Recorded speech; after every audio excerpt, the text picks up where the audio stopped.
Yeah, it's not easy being a reflector. That's one thing for sure. All right. But I'm a prima donna. And today we're in the line of the prima donna.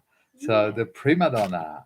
Every line I read, please go back to perceived as a difficult and demanding nature that succeeds despite its behavior because of the depths of its talents, or unrealistic demands and offensive nature of egocentric mediocrity, the dilemma of vanity.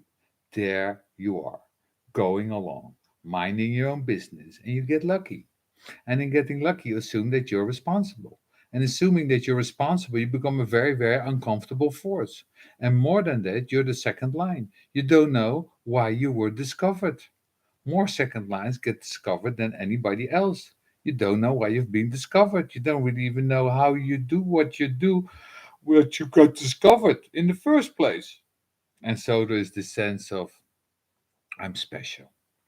I got discovered. And now that I'm special, please bow down. Can everybody bow down for me, please? And it doesn't matter whether you're mediocre as hell, because remember that being successful or being discovered or any good fortune is not dependent on what you think. Relatively speaking, is your quality.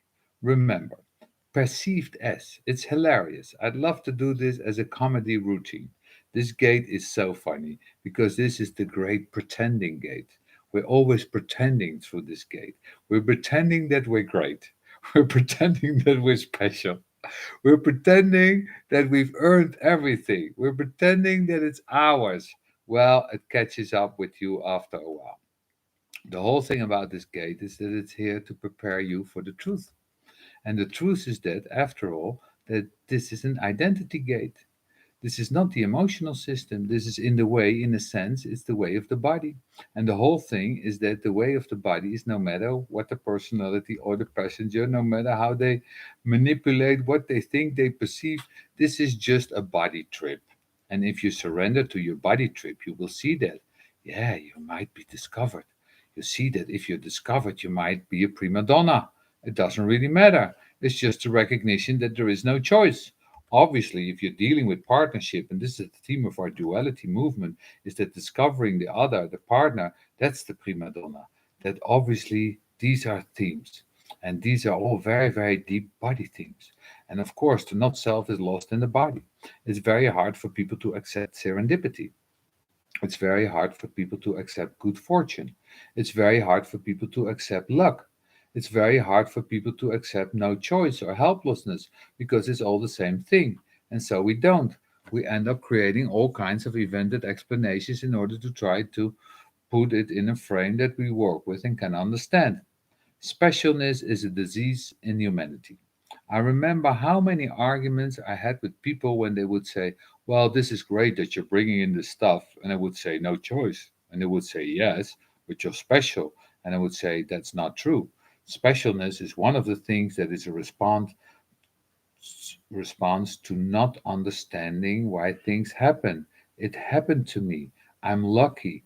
I must be special. I must be the special one. And if I'm the special one, then I want you to treat me accordingly. You see, I have this demanding treatment also that I like as a prima donna. Do I have it too?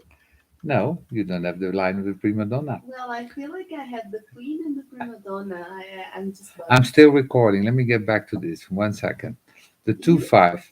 The one thing about the 2 5 in this kind of position is that you rarely get to feel this prima donna quality in them. They don't want anybody now because they don't know how to tell anybody why. And at the same time, they're paranoid that it will be taken away. Maybe it's not really mine. Do you know how people are discovered who end up with deep, deep psychological problems because they don't understand why they've been pulled out of that, why they suddenly have success and others don't? It's like the people that survive some kind of horrible thing and many die. Why am I the one that survived? Why am I the one that I picked out?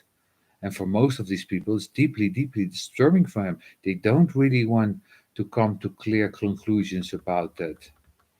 So it's quite a surprise that you're chosen and that you are the special one. That's not easy. It's very difficult. Very